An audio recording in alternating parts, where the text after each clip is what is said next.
संतप्त मानस शांत हों।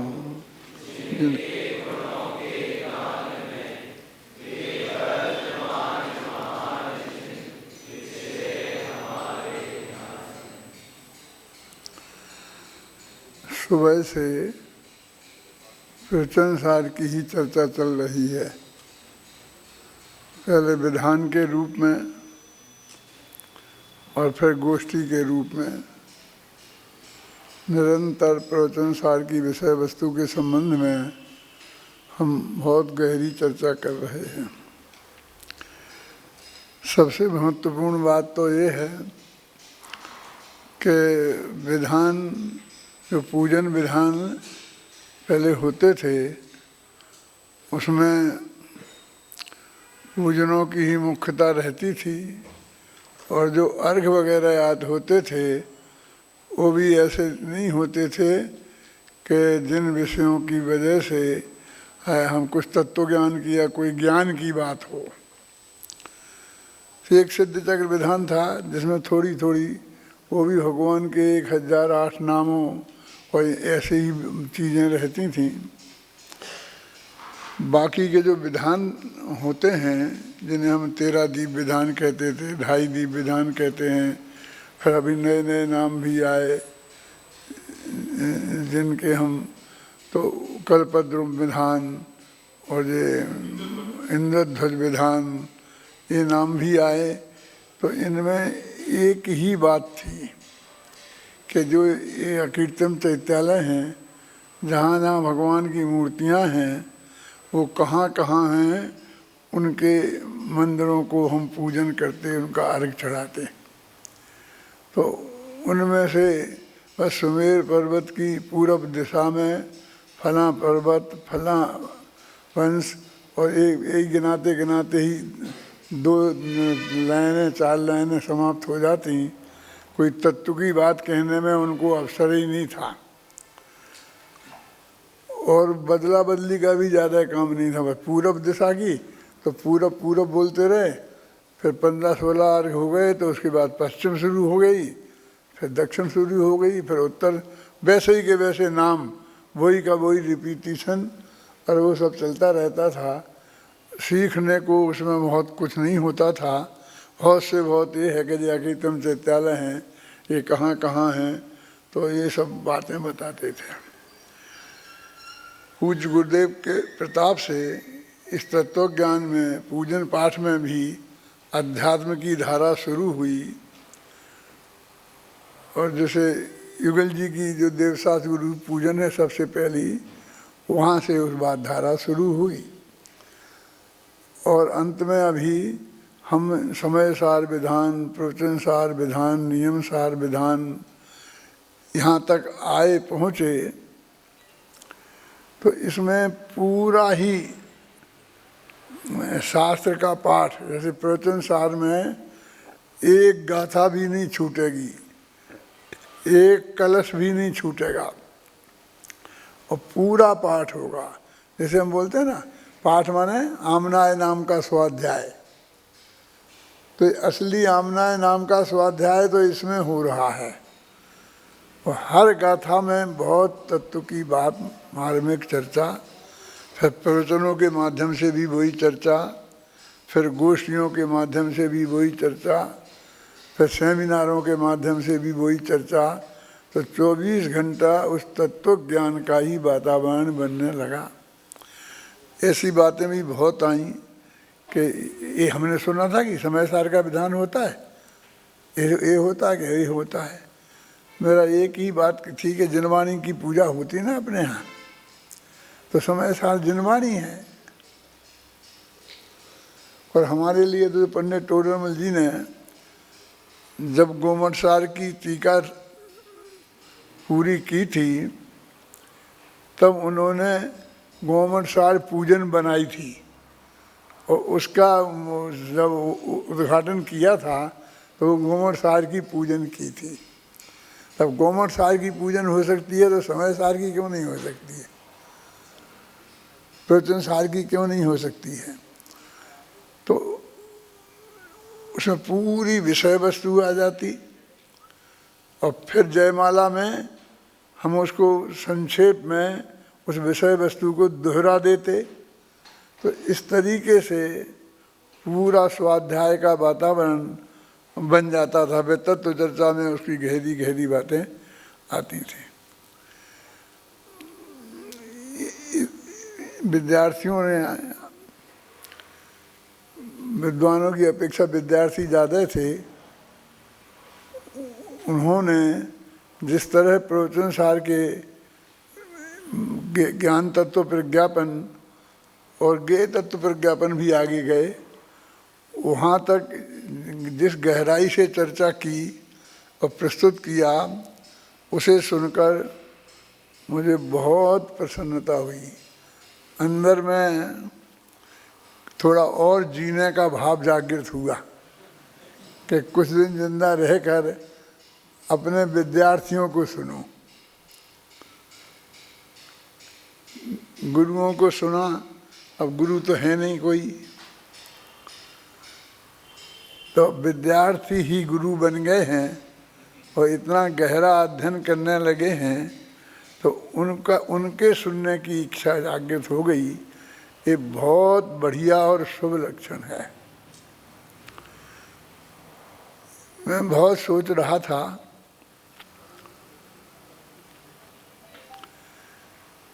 कि इतने प्रतिभा संपन्न विद्यार्थी इतनी गहराई से तत्व चर्चा कैसे कर लेते हैं कि जो इतर लोगों में अथवा अपने ही और लोगों में पूरी उम्र स्वाध्याय वो पढ़ने पढ़ाने के बाद भी वो चर्चा देखने में नहीं आती है। तो प्रतिभा का उपयोग जहाँ होता है वहाँ काम, ये भाग्य की बात है कि जब अपना ये विद्यालय खुला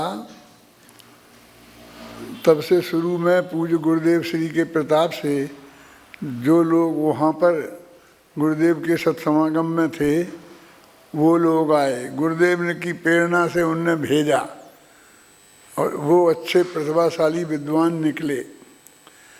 और फिर हाथ धीरे धीरे अपनी समाज में भी प्रतिभाशाली विद्वान आने लगे। थोड़ी बाद में आजीविका की समस्या होती थी, लेकिन गवर्नमेंट ने इनको सबको बढ़िया से बढ़िया सर्विस शिक्षा विभाग में देने की व्यवस्था की और उनकी वेतनमान भी बहुत अच्छे हुए। इन सब से वो समस्या ऑटोमेटिक हल हो गई और फिर प्रतिभाशाली विद्वान 80% 90% तक के लोग अपने महाविद्यालय में आने लगे और पढ़ाने वाले भी सब तरह से समर्थ लोग तैयार हो गए। तो एकदम टॉपर्स जैसे जो विद्वान निकलने लगे, जो इनसे इतनी बढ़िया तत्व चर्चा हम कर सकते हैं और जिन्हें देखकर हम इतने प्रसन्न होते हैं। हम अपने समझ लो इस कीर्ति पे ही नहीं जीते हैं। अपने विद्यार्थियों को देखकर दूसरों की बात जाने दो, स्वयं को ही बहुत आनंद आता है। मैंने बहुत गंभीरता से विचार किया। पूज्य गुरुदेव श्री ने इतना ये गहरा तत्व ज्ञान हम सब तक पहुंचाया। दो महापुरुष उस समय थे, एक कांजी स्वामी और एक बरनी जी, जिनका तत्व प्रेमी समाज में बहुत प्रतिष्ठा थी दोनों की। समझ लो एक पूरब में और एक पश्चिम में। बरनी जी संगमेर शिखर में रहते थे, वो पूरब में है, और स्वामी जी सोनगढ़ में रहते थे, वो पश्चिम में है। हम जब तुम्हारी उम्र के ही थे तो हमको ये भाव आया कि दोनों संत हैं महान, इनके पास जाना चाहिए और इसका तत्व का लाभ लेना चाहिए।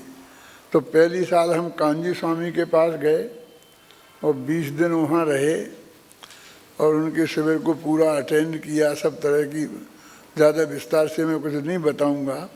वो दूसरी साल हम बरनी जी के पास गए, संगमेर शिखर गए कि इन दोनों संतों से हमें मिल लेना चाहिए। एक बात मैं इस बार बताना चाहता हूँ कि जब हम ईश्वरी में पहुँचे, वहाँ बरनी जी थे तो वे बहुत बीमार अवस्था में थे। एक कुर्सी व्हील चेयर थी, उस पर बैठ कर के ही वो भोजन वगैरह को जाते थे और इस स्थिति में नहीं थे कि उनके प्रवचन हों। वहाँ पर रोज़ाना प्रवचन होते थे ईश्वरी में, और एक पंडित शिखर चंद थे, वो प्रवचन करते थे। हम बरनी जी के पास गए और उनसे बातचीत की और हमने ये बात कही कि हम पिछले साल सोनगढ़ गए थे और वहाँ 20 दिन रहे कांजी स्वामी के पास, और इस साल हम आपके पास आए हैं तत्व लाभ लेने के लिए। और हम निर्णय करना चाहते कि वस्तु स्वरूप क्या, मतलब अभी हम इस पोजीशन में हैं कि हम सब समझ लें कहाँ क्या क्या स्थिति है वास्तविक।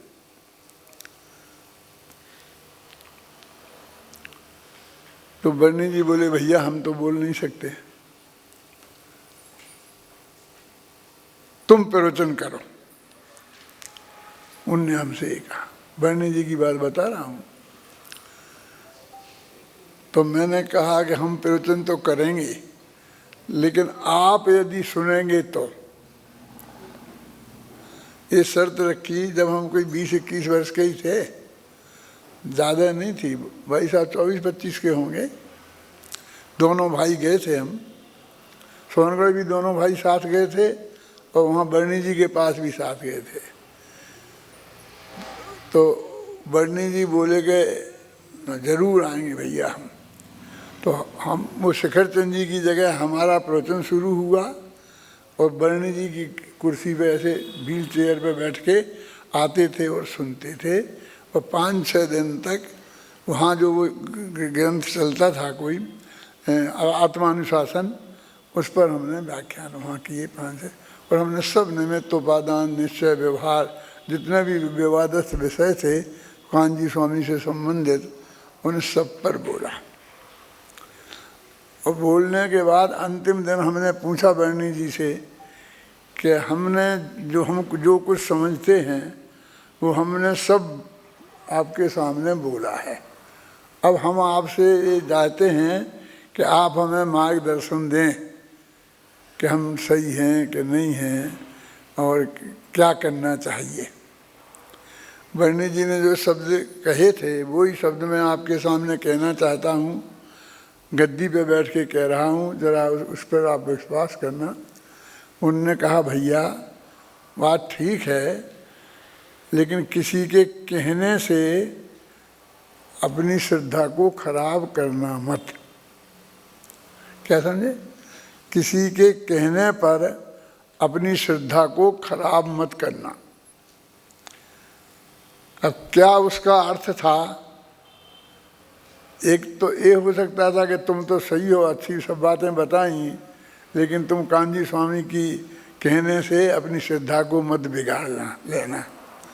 और एक ये भी हो सकता है कि तुम्हारी बातें सब सही हैं और कोई विरोध करेगा उन बातों का तो आप अपनी श्रद्धा को मत बिगाड़ लेना। जो भी उनका भाव रहा हो, हम उनसे विनयपूर्वक कह करके फिर हम कलकत्ता चले गए और कलकत्ता में फिर हमने प्रवचन किए।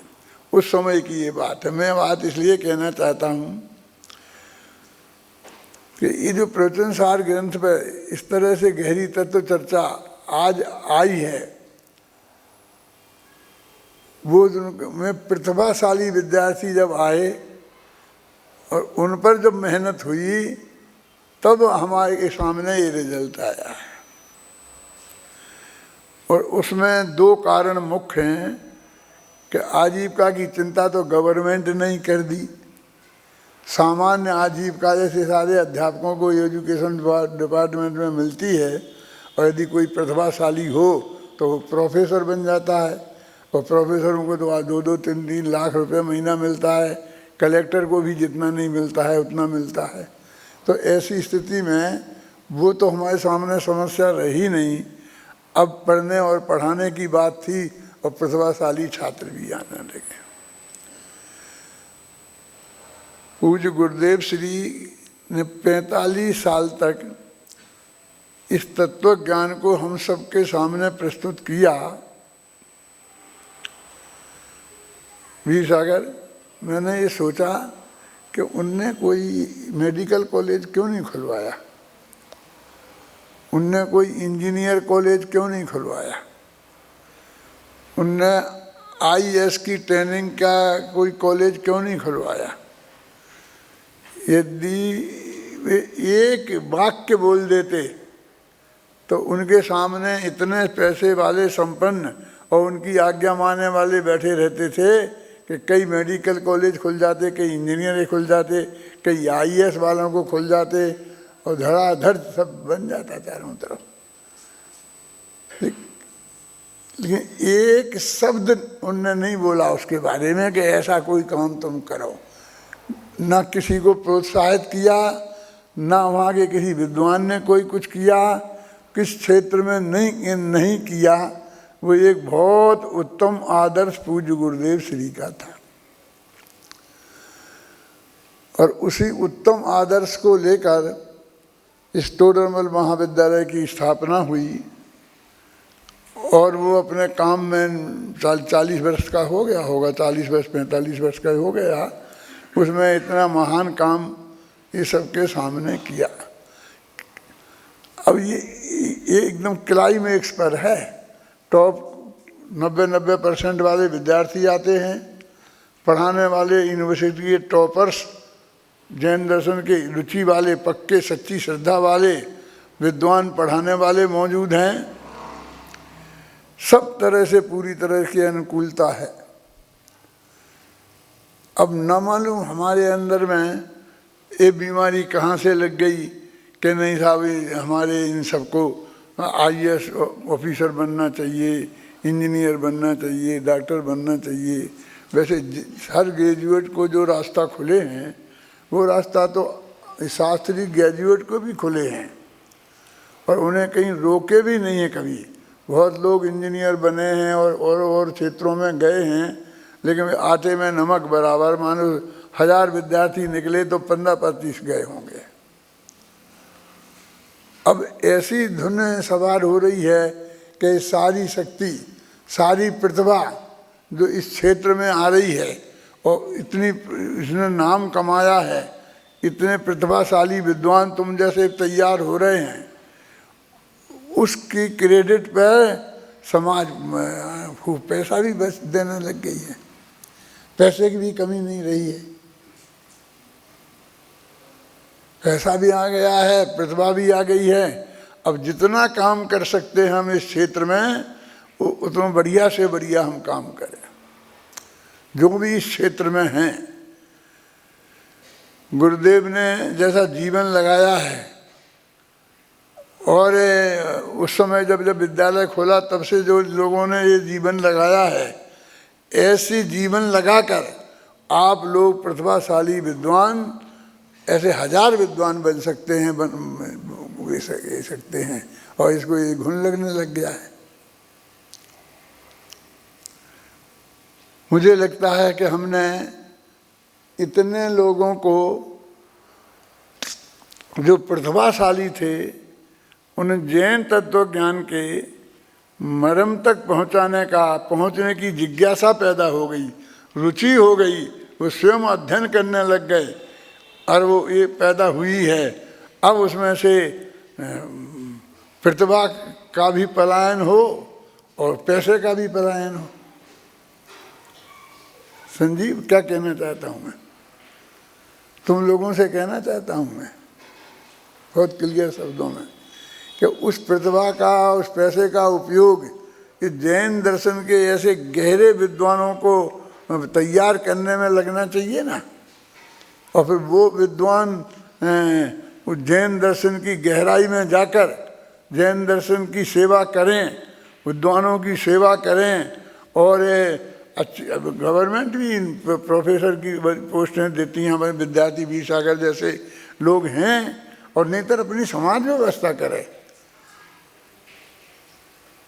ये प्रतिभा को वे लोग कहते कि हमने 100 कलेक्टर बना दिए, तो मैं उस दिन मेरे को इस बात का रंज होगा कि 100 प्रतिभाशाली जो विद्वान बन सकते थे, जो जैन तत्वज्ञान की गहराई में पहुंच सकते थे, 100 टोडरमल बन सकते थे, 100 कांजी स्वामी बन सकते थे, वो अब जाकर वो बन गए हैं कि जिंदगी भर जो करेंगे उसके फल में कोई स्वर्गवास मृगवास की गारंटी नहीं है।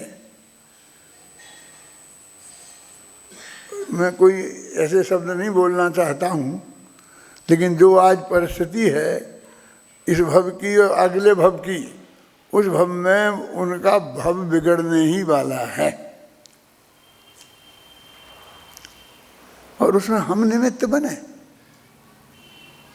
पीयूष, उसमें हम निमित्त बने, हम उसके प्रेरक बने, हम उसकी परिणम करें कि उन प्रतिभाओं को जो यहाँ आकर के ये बन विद्वानों की, इन विद्वानों को जितने मुझे वो जो आज बहुत प्रसन्नता हुई जब उन लोगों ने बोलने वाले वक्ताओं पर पैसे भी बोले 5,000 हमारी तरफ से हर एक को वक्ता को, 500 हमारी तरफ से हर एक के वक्ता को। इस क्षेत्र में प्रोत्साहन दिया जाना चाहिए। पूज्य गुरुदेव श्री ने कोई दूसरा क्षेत्र नहीं अपनाया। यदि हम सच्चे गुरुदेव श्री के अनुयायी हैं, क्या वो राम जी जैसे भाई को वहाँ से निकाल के इधर लाए, वो प्रतिभाशाली लोगों को व्यापार में से निकाल कर इधर लाए, बाबू भाई जैसे लोगों को निकाल कर ऐसे लाए, खेमजी भाई जैसे लोगों को निकाल कर इधर लाए हैं? और हम इस क्षेत्र से निकाल कर उधर दूसरी तरफ ले जाएं कि हम कहाँ निकाल रहे? अरे तुम पहले से लोगे तो उनको जब कलेक्टर बनने के लिए वही सारी सब सुविधाएं मिलेंगी, और इस क्रेडिट पर जो तुमने लोगों में पैसा देने की ललक जगी है, उसका ही उपयोग होकर जो वे लौकिक पढ़ाई पढ़कर, और लौकिक लोगों की जो क्या स्थिति है मैं उसके बारे में कुछ कहना नहीं चाहता हूँ। क्या होगा उनका मनुष्य भाव बनेगा कि बिगड़ेगा? कैसे हम तो बाद आप शास्त्री का हम कुछ नहीं कहेंगे उसके बाद। अरे उसके बाद हम चाहते हैं, देखो हम जब पढ़ के निकले थे तो उस दिन ऐसे विद्वान नहीं थे जैसे मान लो आज हैं। तो आप यहाँ पढ़ के भी निकलोगे तो तब इतने बढ़िया बन रहे हो, और फिर जिंदगी भर इसमें लगे रहोगे तो कितने उच्च कोटि के बनेंगे। किसने बताया था? बीसा तुमने बताया था? किसने बताया था कि वो 5 साल, हाँ संजीव बोधा ने बताया था कि 5 साल मैंने पूरा विधान आदि से अंत तक सुना है, सुबह एक एक गाथा वो सब सुनी है, और फिर पूरे तुम्हारे व्याख्यान सुने हैं। बबलू जो यहाँ बैठे थे ना तुम लोग, उनने भी नहीं सुने जितने उपयोग लगा कर जितने मैंने सुने हैं। किसने क्या बोला, किसने किस गाथा पे बोला, कहाँ से बोला, फिर कहाँ तक चले गए। तो मैंने कहा भाई आज तो ज्ञान तत्व विज्ञापन का विधान हुआ था, ये आगे क्यों बढ़ रहे गए तत्व विज्ञापन में? फिर मुझे विचार आया कि भाई अभी तो आगे तो गोष्ठी होगी नहीं, तो प्रवचन सार तो पूरा करना है, इसलिए बढ़ रहा है। मैं वैसे ही नहीं कर रहा हूँ आपसे बात, मैंने इसमें पूरा जीवन लगाया है और आज लगा रहा हूँ, तो मुझे कोई लौकिक बात नहीं रही है। मैं अपने आत्मा के कल्याण के लिए लगाया हूँ। मैं बम्बई से दौड़कर भागकर इसलिए आया हूँ। मैं आपके पास यहाँ आकर बैठ के नहीं सुन सकता। मैं लेटे लेटे सुनता हूँ, बैठे बैठे सुनता हूँ, घूमते घूमते सुनता हूँ, जैसे भी बनता है। लेकिन दिन भर मैं इसको समझता हूँ और उससे मेरे जो विचार बने वो बात मैं आपसे कह रहा हूँ। मुझे प्रवचन सार के, समय सार के ऐसे विद्वान प्रतिभाशाली चाहिए, और बनकर तैयार हो जाएं, यूनिवर्सिटी टॉप कर लें, और फिर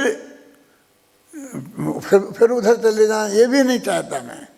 फिर वे इसी में लगें, और इसमें प्रतिभा यदि है और आप प्रतिभाशाली हैं तो ऊंचे से ऊंची पोस्ट पर पहुंचने के लिए लौकिक में भी कोई कमी नहीं है, रोटियों की भी कोई कमी नहीं है। आज ऐसी स्थिति है, तो मेरे चित्त में ये पूरी भावना पक्की है कि हम इस दिशा में बढ़ें। हमारा एक भी विद्यार्थी का चिंतन उल्टी दिशा में नहीं जाए। उसने ये जैन तत्व ज्ञान सीखा है, उसकी सच्चाई पर उसे भरोसा हुआ है, तो फिर वो क्यों कहने, ये बबलू ने पहले मेरे से पहले भी कहा था और अभी भी वो कहता रहता है कि सब रास्ते खुले हैं, सब रास्ते खुले हैं, और मैं बताते ये समझाऊंगा, और अपने को देखो तुम जो शास्त्री कर लोगे तो IAS भी बन सकते हो, इंजीनियर भी बन सकते हो, और आटा जगह है। मैं कहा मुझे तुम्हारा ये भाषण नहीं सुनना। तुम्हें मालूम है यहाँ एक IAS ऑफिसर आए थे, भाऊ चाचा सच्ची घटना बताता हूँ मैं, तो वो सबको ये समझा रहे थे कि तुम कैसे IAS बन सकते हो। मैंने बीच में उनको रोका कि आप बंद कर दीजिए, कि क्यों, कि हमको ये नहीं समझ में आना है कि ये हमारे शास्त्रीय विद्यार्थी कैसे IAS बन सकते हैं। मुझे तो ये समझाना है कि ये कैसे टोडरमल बन सकते हैं, एक कैसे कांजी स्वामी बन सकते हैं, ऐसे टॉप के विद्वान कैसे बन सकते हैं, कि इनको इसमें ही लगाए रखने की बात करनी है, वो वहाँ के कोई लाभ माप नहीं है। और यदि फिर हम इस बात पर उतर आएँ कि वो बताएं कि वहाँ क्या होता है, कैसे होता है, वहाँ के आज के IAS क्या करते हैं, एक मिनिस्टरों से दबाव में क्या क्या करना पड़ता है। हमारा एक विद्यार्थी बन गया था एक भोपाल में, हैं, फिर वो आकर भाई के पास रोया कि भाई मैं तो इस्तीफा देना चाहता हूँ, कि बेटा तुम इतने अच्छी पोस्ट पर पहुँच गए हो, कोई पहुँचते नहीं है, तुम ऐसी क्या बात करते हो, नहीं इस्तीफा नहीं देना, कि बहुत परेशान करती हैं, गलत काम करवाना चाहते हैं। तो इनने कही कि तुम 6 महीने का छुट्टी ले लो, बदल जाएगा, तबादला हो जाएगा, वो ऑफिसर बदल जाएगा, लेकिन तुम बेटा छोड़ना नहीं। एक गया तो ये दुर्दशा। आप मेरी मत समझना कि मैं गप्पे लगा रहा हूँ, मैं अपनी हृदय की पीड़ा तुम्हारे सामने प्रस्तुत कर रहा हूँ। मैं चाहता हूँ पूरी प्रतिभा यहाँ आए, एक भी विद्यार्थी वापस नहीं जाए। हम एक नहीं 4 विद्यालय खोलना पड़े हमें, यहाँ जयपुर में खोलना पड़े, उदयपुर में खोलना, कहीं खोलना पड़े, और हम वो करें और उनको ही इसी क्षेत्र में रखें, और उनकी आजीविका एक तो बढ़िया से बढ़िया होगी। बहुत इक्के दुक्के ऐसे रहेंगे जो प्रतिभाशाली, तो कुछ तो दिक्कत होने वाली नहीं है। कोई कमज़ोर आदमी रहेगा तो उसकी भी जो अपने हेल्प कर सकते हैं करें परमात्मा। मैं ये नहीं कहता हूँ कि उनकी हेल्प हम नहीं करें। हमारा एक विद्यार्थी कहीं खाली परेशान होता नहीं दिखना चाहिए। क्यों? क्योंकि वो परेशान होगा तो फिर हमें आगे विद्यार्थी मिलना मुश्किल हो जाएगा। हम अपने स्वार्थ से कह रहे हैं। और पूज्य गुरुदेव श्री हमारे आदर्श हैं कि इसे हमें अच्छे लड़के आएंगे, ये बताएंगे कि सारे रास्ते खुले हैं। हमें तो कहते ये बताना है कि सारे रास्ते बंद हैं, एक मोक्ष का रास्ता खुला है। बोलो, जैन तत्व ज्ञान में मोक्ष का रास्ता खुला है। एक बात तो मुझे आज एक कहने थी। अब दूसरी बात कि जैन तत्व ज्ञान की जो गहराई पूज्य गुरुदेव श्री ने के माध्यम से अपने पास आई है, उनमें कुछ इतनी ऐसी बातें हैं जो अत्यंत स्पष्ट हैं, जिन्हें आप समाज के सामने समझाने की उतनी आवश्यकता नहीं है। जैसे कि सब कुछ नक्की है। मैं क्रमबद्ध पर्याय शब्द जानबूझ के नहीं बोल रहा हूँ। क्या सब कुछ नक्की है? प्रत्येक द्रव्य की, प्रत्येक गुण की, प्रत्येक समय की पर्याय किस समय कब होगी, क्या होगी, ये बात एकदम नक्की है और पक्की है। तो ये यदि श्रद्धा हमारी सब लोगों की पक्की है और इसमें किसी को भी अविश्वास नहीं है जिनको अविश्वास है उनकी हम बात नहीं करते, उनसे बात करने की हमें फुर्सत नहीं है, हमारे पास इतना समय नहीं है, इतनी शक्ति नहीं है जो हम उनकी बात करें। मैं तो खासकर फिर कहता हूँ अपने विद्यार्थियों को, सारी मुमुक्षुओं को तो कहता ही हूँ, लेकिन विद्यार्थियों को ये कहना चाहता हूँ कि ये सिद्धांत जो तुमने सीखे हैं और तुम्हें उन पर पक्का भरोसा है और वे आगम के अनुसार हैं, आगम को देखा है आपने, तरक्की कसौटी पर कसा है, यहाँ तक तुम पहुँच गए हो तो उनको अपने जीवन में अपनाओ, माने साधु बन जाओ। ये नहीं कह रहा हूँ मैं,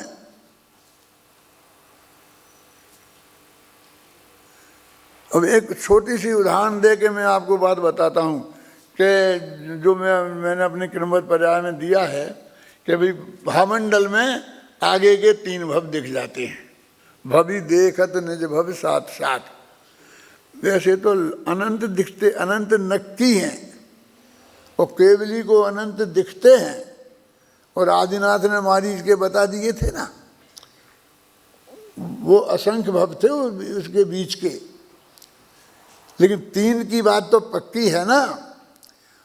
और आयु कर्म तो हम एक ही भव का मानते हैं, वो भी त्रिभाग में। हम सारे पंडित त्रिभाग के बड़े पंडित बन गए और लोगों को त्रिभाग समझाने लग गए कि जब आयु होगी अब ही होगी। काय को समझा रहे त्रिभाग? इसलिए समझा रहे कि त्रिभाग के बाद में अपने परिणामों को संभाल के रखना, खोटे भाव ना हो जाए। त्रिभाग का मतलब समझते हो? मैं त्रिभाग नहीं समझाना चाहता हूँ, मैं कुछ नई बात कहना चाहता हूँ कि यदि हमारी 81 वर्ष की उम्र है, अब मैं तो कह सकता हूँ 87 का हूँ, तो त्रिभाग आएगा 54 वर्ष की उम्र में। 27 थी 81 और 27 दूनी 54, मैंने 54 वर्ष की उम्र तक शांति जी, 54 वर्ष की उम्र तक आपको आयु बंध नहीं होगा, ऐसा बताते पंडित लोग। मानो तुम बचपन में जितने पाप करना हो कर लो और जवानी में जितने पाप करना हो कर लो, और 55 वर्ष में पहले रिटायर्ड हो जाते, तब उसके बाद फिर तुम्हारी अगली गति बनेगी, तब संभालो। और 8 पॉइंट आएंगे। अब वो 8 पॉइंट पर मैं गहराई में नहीं जाऊंगा कि तो मैं ये कहता हूँ जब 3 भव आगे के दिख रहे तो वे तो नक्की हैं, वे ही तो बनेंगे हैं? और यदि वो भव नक्की है तो उस भव के अनुसार भाव होंगे और भावों के अनुसार कर्म बनेंगे। उसमें हम क्या बदला बदली कर सकते हैं? उसमें अपने पुरुषार्थ की प्रेरणा देने की बात ही नहीं है, उसमें कुछ पुरुषार्थ चलता ही नहीं है, फेर फार नहीं हो सकता, फेर फार नहीं कर सकते, अपने आप ही अपने वो लोग हैं। फेर फार करो, फेर फार की बुद्धि टूटे छूटे ये है। और जिसके जो परिणाम, तो ये इनके जो परिणाम हैं, ये लौकिक कामों में जाएंगे, धंधे पानी में जाएंगे, IAS ऑफिसर बनेंगे, उनके परिणाम में सब बढ़िया रहेंगे सब। कि जो आप विद्वान बनोगे उस 55 वर्ष की उम्र तक तो एकदम टॉप के विद्वान बन जाओगे कि अभी जो 24-25 वर्ष की उम्र, 24-25 का तुम तो 20-22 के हो गए, शास्त्री फाइनल में है तो बस 20-22 के 21 के होंगे। इतना बढ़िया बोलते हैं, मैं जो मजाक नहीं कर रहा हूँ। मेरे को आप लोगों को सुनने के लिए जीने की इच्छा हो गई है। समाधि मरण में जीवित संसार और मरना संसार दोनों अतिचार हैं, और मैं समाधि लिए हुआ आदमी हूँ, मुझे ऐसा होना नहीं चाहिए। लेकिन मैं आपको फूलते फलते नहीं, शादी हो जाएगी, बच्चे आ जाएंगे, दुकान खुल जाएगी, करोड़पति हो जाओगे, ऐसे नहीं। टॉप के विद्वान होते देखना चाहता हूँ, आपको सुनना चाहता हूँ, समझे ना। मैं चाहता हूँ कि मेरा हर विद्यार्थी इसी में लगे, इसी में लगे, कोई दूसरे रास्ते पे नहीं जाए। पीयूष, मैं कह रहा हूँ तुमसे, संजीव तुमसे कह रहा हूँ, शांति जी तुमसे कह रहा हूँ, शांति जी को मैं प्रतिज्ञा दिलाता हूँ यहाँ, और अभी दिलाई कि किसी कीमत पर अंत तक तुम इस विद्यालय को छोड़ के मत जाना।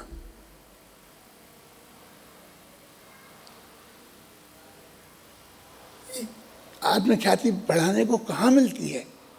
कितना पुण्य के उदय से, ये है हमारे पुण्य का उदय कि जो हमें कोई इतना बढ़िया काम करने का हमें मौका मिला है। वीर सागर ने कहा दादा मैं भी छोड़ दूंगा, मुझे नहीं करना है ये ऐसा करके, मैं अभी इसी में पूरी तरह लगूंगा। देखो ये बहुत बहुत अच्छा काम है। मैं अभी किसी का नाम ज़्यादा नहीं लेना चाहता हूँ, लेकिन जो जो जो छोड़ के गया वो पछता रही है बिल्कुल। कोई कीमत नहीं है पैसे वैसे की, और पैसे की भी कोई यहाँ कमी रहने वाली नहीं है कि कोई तुच्छ बात नहीं होने की बात है। लेकिन ये तत्व ज्ञान के इस रास्ते को नहीं छोड़ना कोई विद्यार्थी से। ये कोई आदमी ऐसा बताने वाला मुझे एक व्याख्यान यहाँ नहीं होना चाहिए कि जो ये रास्ता बताए कि ये छोड़ के तुम कहाँ कहाँ मर जा रहे, कौन कौन से कुएं में गिर सकते हो, ये बताने वाला मेरे को नहीं चाहिए।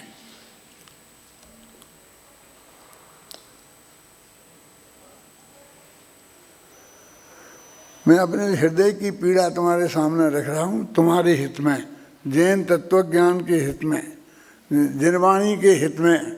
पूज्य गुरुदेव जी ने जो तत्वज्ञान हमें दिया है उसके हित में ये बात मैं आप लोगों के सामने प्रस्तुत कर रहा हूँ। आप एक गंभीरता से इस पर विचार करना।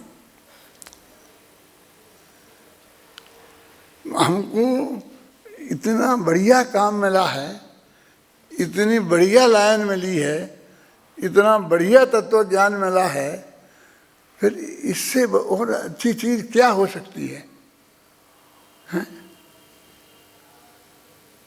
ये कोई आदर्श तो बताओ कि हम इस जैसा बनना चाहते हैं कि ये आईएएस ऐसा है इसके बनना चाहते हैं। क्या ये एक भी आईएएस एक सभा में कभी प्रवचन करेगा, एक पाठशाला पढ़ाएगा, एक शिविर बनाएगा, एक तुम्हारे सेमिनार में आएगा, ये तुम्हारे प्रवचनशाला की गहराई में जाएगा? बोले क्या नाम है सर्वज्ञ। अकेला सर्वज्ञ नाम रख लेने से कुछ नहीं होगा, सर्वज्ञ जैसा काम करने की सोचना पड़ेगा। मन में नहीं आना चाहिए, मेरे विद्यार्थी के मन में नहीं आना चाहिए दूसरा रास्ता। हाँ? मैं आपसे कहता हूँ कोई दूसरे रास्ते पे भी जाएगा तो मैं उससे रंच मात्र भी द्वेष रखने वाला नहीं हूँ, ये तो मेरी प्रतिज्ञा है, वो सोच लें। लेकिन जो परम सत्य मुझे नज़र आता है वो मैं बताए बिना आप लोगों को नहीं रहूँगा। मैं आपको ज़रूर बताऊँगा, लेकिन मुझे किसी से राग द्वेष नहीं करना है, मुझे झगड़े में नहीं पड़ना है, मुझे बिल्कुल ये नहीं करना है। और ये आपकी ये चीज़ें देख देख कर मेरा हृदय बहुत प्रसन्न होता है। ऐसे ऐसे सेमिनार करो, ऐसे तत्व ज्ञान करो, ऐसे सब करो। तो मैं ये बात कह रहा था आपसे कि अभी ये हमारी वाणी में फिर मैं एक बात कहता हूँ। मैंने करीब अपनी सन 56-57 में, तो जब मेरा 35 का जन्म है तो 22 वर्ष का हुआ, 56-57 में भी 21-22 वर्ष का, तब मैंने पूजन लिखी थी। और उस पूजन में मैंने लिखा था करुणा। अभी प्रवचन सार शुरू हो रहा है, घबराना नहीं। अब मेरे से सुबह से ही परेशान कर रहे लोग, आप बता दो विषय, बता दो विषय, बता दो विषय, बता दो। मैं कहा विषय क्या बताना, विषय मुझे जो बोलना है मैं बोलूँगा। अब अभी आते आते देखो हम किताब, किसी ने कोई किताब नहीं रखी यहाँ, मेरे गुस्सा हो गए विद्यार्थी मेरे से कि इनको रखो ना। ये प्रवचन सार तो रख सकते थे ना, ये किताब मैंने यहाँ से उठा ली है, यहाँ प्रवचन सार भी नहीं है, रखी नहीं जानते क्योंकि अच्छा जी बताते नहीं हैं। मैं तुम्हारा प्रतिद्वंदी नहीं हूँ, मुझे तुमसे कुछ छिपाना नहीं है, तो मैं तुमसे कहूँगा कि ये रख दो तो रख देना।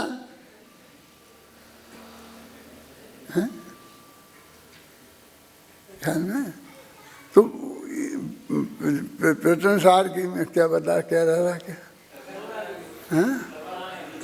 करुणानिधि तुमको। हाँ, करुणानिधि करना। तो मैंने उस पूजन में लिखा था करुणा निधि तुमको समझनाथ, भगवान भरोसे पड़ा रहा, भरपूर सुखी कर दोगे तुम, ऐ सोचे सन्मुख रहा।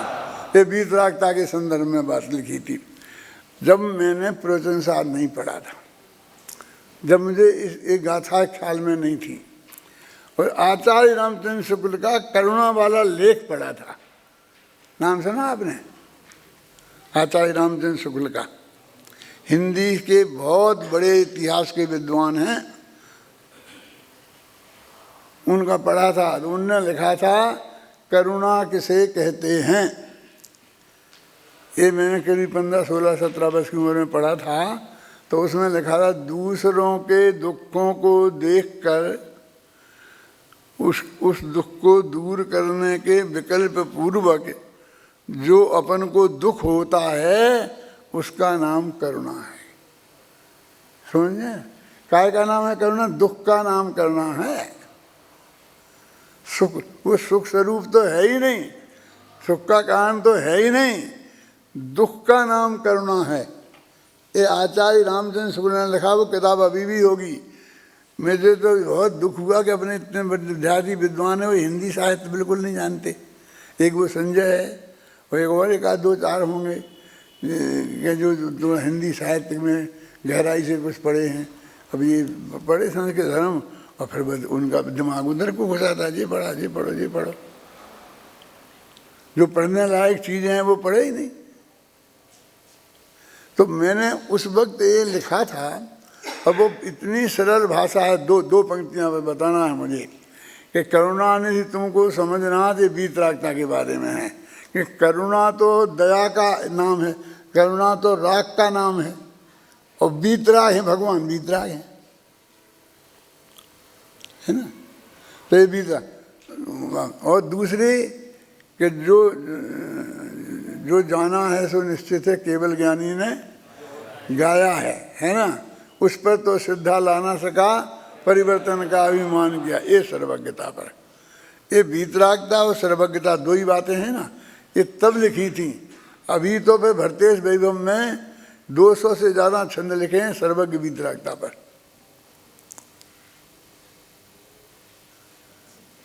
भगवान की भक्ति में लिखे, लेकिन ये दो ही क्वालिटी और कोई क्वालिटी ही नहीं है हमारे भगवान की। तो इतने सबकी समझ में आता है ना। और फिर भी करुणा का उपदेश चलता है। दया को धर्म सब मानते हैं। अभी अपने विद्वानों में भी है। अब 2-3 साल से अभी जब अपने ये आया प्रवचन सार की पंक्ति के आधार पर, अब विधान में भी आपने आरक तो चढ़ा दिया होगा आज, क्या कल चढ़ाओगे? आज आ गया ना है? और किसी ने संजीव नहीं बताया होगा कि एक ही शुभ भाव को स्थान मिला है, स्वाध्याय करना चाहिए। जो जानते तत्वार्थ को प्रत्यक्ष जिन शास्त्र से दृग्मोह क्षय हो, इसलिए स्वाध्याय करना चाहिए। दृग्मोह क्षय, दृग्मोह माने दर्शन मोह जो का क्षय होता है उसको इसको। और शुभ भाव में मैं कहता हूँ सिर्फ देशना लब्धि को अपने स्थान दिया है निमित्त के रूप में। 5 लब्धियाँ हैं, 4 तो उपादान हैं, एक देशना को ही निमित्त में, स्वाध्याय को, ये तत्व ज्ञान ये सीखने की ये जो प्रक्रिया है, पर ये ही अपने के लिए है उपाधि है। इसके बाद ध्यान अपने कहते हैं वो तो बड़ा ज्ञानी ध्यानी है।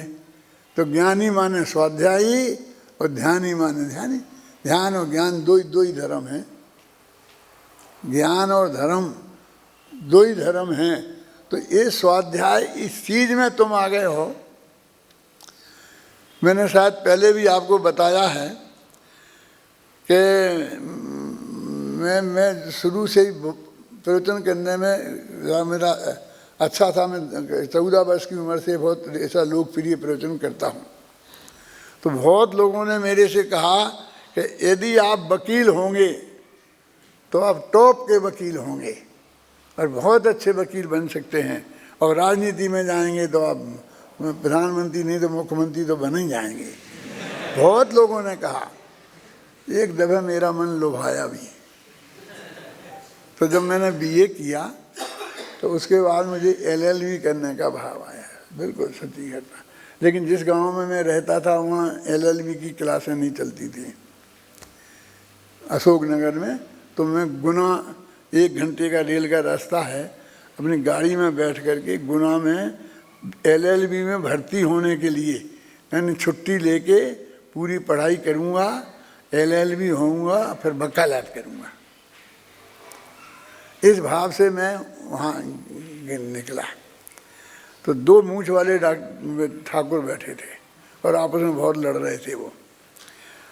वो कह रहे थे मैंने उसकी हत्या नहीं की, जान से नहीं मारा, तो मेरा नाम फलाना सिंह नहीं। वो बोल रहा था, वो बोल रहा था, दूसरा समझा रहा था ऐसा मत कर, फांसी पे चढ़ेगा, सारी ज़िंदगी जेल में काटनी पड़ेगी। तो बोले ऐसा पागल नहीं हूँ मैं। एक वकील था, मेरा मित्र था, वो फौजदारी केसों में बहुत प्रसिद्ध था। अब शायद है कि मर गया, मुझे पता नहीं है। हमारा दूर का रिश्तेदार भी लगता था। तो उसने उसका नाम लिया कि मैं पहले उसको वकील करता हूँ, बाद में हत्या करता, क्योंकि वो सामने वाला उसको ना कर ले और वो तो फिर मुझे बचा ही लेगा। ऐसा वो उससे कह रहा था। वो मेरे दोस्त का नाम ले रहा था। तो मैंने कहा अरे तू समझता था कि ये बहुत बढ़िया काम है, ये तो हत्यारों को अभयदान है कि तुम हत्या करके अब मैं बचा लूँगा। हैं? मैं उसी स्टेशन पे उतर गया बीच के, और दूसरी गाड़ी आती थी 2 घंटे बाद, उसे लौट के वापस आ गया और मैं वकील बनते बनते बच गया। अब मुझे आज तक इस बात का दुख नहीं है। मैं जो हूँ और जो भी मैंने किया है उसमें मुझे कहीं भी रंच मात पछतावा की तो बहुत अत्यंत प्रसन्नित हुआ है कि मैं बहुत सही रास्ते पर रहा और पूज्य गुरुदेव के प्रताप से सही रास्ता मिल गया है। इसलिए मैं आप सबसे ये कहना चाहता हूँ कि सही रास्ता आपको बहुत महाभाग्य से मिला है। इससे बड़ा भाग्य दूसरा नहीं हो सकता है, इसको कोई छोड़ना नहीं। यही बात मैंने पहले भी कही थी कि तुम लोग प्रतिज्ञा करो कि मैं किसी को ये प्रेरणा नहीं दूंगा। मैं किसी को इसलिए ये क्या हमारा कि जो पढ़ाने वाले हैं, पढ़ने वाले हैं उनको, और जो खर्चा करने वाले हैं उनको भी ये बहुत बढ़िया पंडित की तुम कलेक्टर बनाओगे। अरे पंडित बनाओगे तो मोक्ष का मार्ग चलेगा, उसमें दान में उसे पैसा से पुण्य लगेगा। और कलेक्टर बनाएंगे तो मैं अब क्या है मैं ज़्यादा बोलना नहीं चाहता हूँ, ख्याल में आई ना, तो उसके पुण्य लगेगा पाप लगेगा मुझे पता नहीं। क्या एक विचार करो,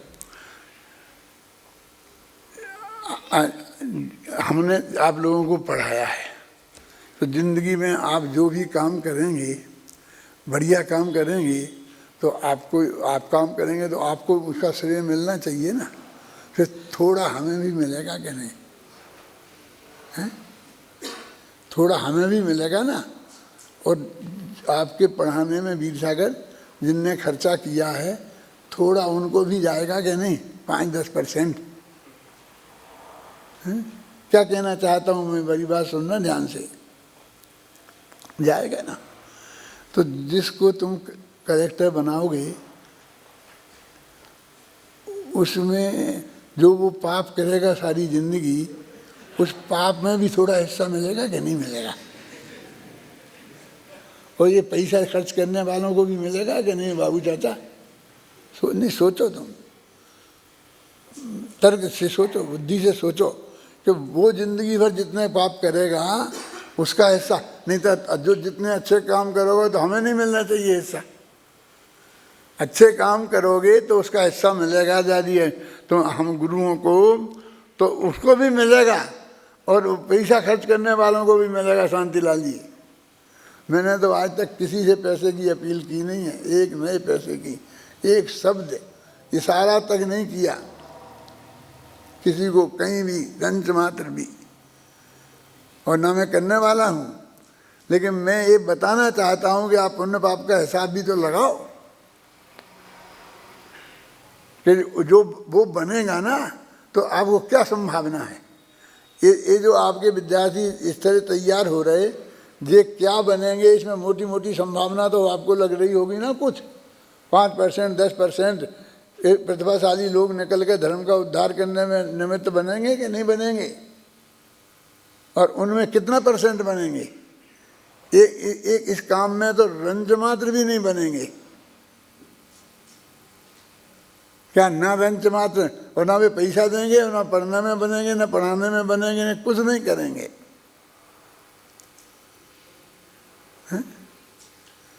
इस बात को कि हमको जो सब कर रहे हैं तो हम बुद्धि भी प्रतिभा भी समेट रहे, हमारे में से काट रहे, और पैसा भी काट रहे,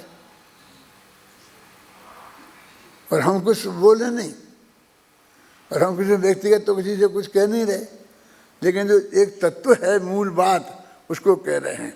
तो अपनी बात चल रही थी करुणा निधि तुमको समझना है, तो वहाँ से हट के अपन ये दिमाग में घुस रहा है ना, तो ये भी इसमें लौट के यहाँ आ जाते हैं कि करुणा निधि तुमको समझना भगवान भरोसे पड़ा रहा। तब लिखा, अभी प्रवचन सार में आया। अपन को जब भी इसमें मैंने ये देखा तो मुझे कितनी खुशी हुई है कि मैं तो आचार्य रामचंद्र के भरोसे अभी तक इस बात को कहता रहता था, तब से कहता हूँ मैं आचार्य रामचंद्र के भरोसे पे। और अभी तो कुंद कुंद अम्बे चंद्र पूज गुरुदेव श्री टोडरमल, इनका प्रमाण मिल गया तो कितना कितना कितना कितना आनंद है। तो मैं तो दिन भर से प्रवचन सार में ही गोता लगा रहा हूँ। आगे से मेरे साथ 9 बजे वो प्रवचन आता है, वो भी प्रवचन सार पर ही आता है। अभी समय सार पे अभी क्या है, कोई बता रहा था मेरे कौन सी गाथा चल रही है। तो आप ये समझो, बहुत करुणा, जब एक देव दूसरे देव का भला बुरा कर ही नहीं सकता, मार जिला सकता ही नहीं। जब आज समय सार में गाथाएं हैं ना, ये निज आयु क्षय से मरण हो, यह बात जिनवर ने कही, तुम मार कैसे सकोगे जब आयु हर सकते नहीं। निज आयु से जीवित रहें, यह बात जिनवर ने कही, तुम कैसे बचाओगे जब आयु दे सकते नहीं। ये मूल में गाथा में कुंद कुंद की गाथाएं हैं। समय सार विधान करोगे तो आप इनको भी अर्घ चढ़ाओगे। एक परम अध्यात्म का स्वाध्याय है। ऐसा आद्योपांत अपन कभी पढ़ते हैं कि मैंने अपने जीवन में भी देखा कि मैंने खूब प्रवचन सार पढ़ा है, पंक्ति पंक्ति से पद्यानुवाद किया, सब किया, लेकिन एक दिन में 1-1.5 घंटे में बैठ के पूरा जीवा वो ज्ञान तत्व विज्ञापन पढ़ लिया हो, ऐसा कभी नहीं हुआ। आज को छोड़ के आज समय पढ़ा पूरा, पूरी एक गाथा। अभी मेरे को तो तुम गाथा बोलते हो, पद्यानुवाद मेरा तो अक्षर समझ में आता है। प्राकृत भी बोलो तो इतनी तो मैं समझ सकता हूँ कि मेरी समझ में आता है कि क्या बात निकल रही है, कैसे निकल रही है, हैं? क्यों? तो ये हमारी पूजा भी कितनी महान हो गई। एक करीब 5-6 साल से तो लगातार मैं रोजाना पूजन सुनता हूँ। यदि इसका पता लगाना हो तो ये जो 2-3 हमारे विद्यार्थी हैं, क्या ये जनेंद्र है, एक वो कौन सा है, मैं नाम जानता नहीं हूँ, लेकिन जो इससे संबंधित हैं, तो उनको यदि 5 मिनट नहीं आए तो मैं इनकी फ़ोन खटखटा देता हूँ कि अभी पूजा नहीं आ रही, आप पूजा नहीं आ रही है। मैं सोचता रोजी ना, आज तुमने शांति पाठ नहीं बोला, आज तुमने वो कह रहे प्रक्षाल पाठ नहीं बोला। अब ये भी बहुत होशियार है ना, तो जो बीच में 1-2 भजन ठोक देंगे यहाँ वहाँ के, तो उतना कम समय रह जाएगा, तो इन्हें काटना पड़ेगा। तो क्या करेंगे, शांति पाठ उड़ा देंगे। तो मैं शांति पाठ के नहीं तो क्या करेंगे कि जो शुरू में असली तत्व ज्ञान की बात है वो उड़ा देंगे, और फिर बस हो गए बरसा समय पे वहाँ से शुरू कर दे। अरे तुम्हें उड़ाना है तो वो उड़ाओ, जो व्यवहार बताया है शुरू में, जो छंद है इसमें तत्व ज्ञान बताया, तुम जानते तो हो ना अच्छी तरह से। मैं ये भी टोका है इन लोगों को, मैं एक एक पंक्ति सुनता हूँ, तुम्हारे लिए नहीं सुनता, तुम्हारी गलती निकालने के लिए। ये तो मैं आज बोल रहा हूँ तो तुम्हें पता चलेगा, लेकिन मैं अपने आत्मकल्याण, मुझे आनंद अपने कल्याण के लिए सुनता हूँ। लेकिन मुझे आ नहीं सकता मैं यहाँ आपको बैठ करके और इसमें सब ये करूँ अभी, इसलिए वो मैं तुमको नहीं दिखता है। और मैं लेकिन ये कहना चाहता हूँ कि आज कल का बहुत बढ़िया ये है, दिमाग में से सब निकाल देना कूड़ा करकट। तुम इधर बहुत अच्छी जगह आगे हो, और आगे के भी अब जो दुनिया जो करेगी सो करेगी, हमें क्या करना। लेकिन हम अपने मन वचन काल से इसकी अनुमोदना नहीं करें, प्रेरित नहीं करें, कृतकायत अनुमोदना नहीं करें। बस इतनी बात मैं आप लोगों से कहना चाहता हूँ। अब कल फिर अपन कोई नई बात करना है करेंगे। सहजानंदी शुद्ध स्वरूपी अविनाशी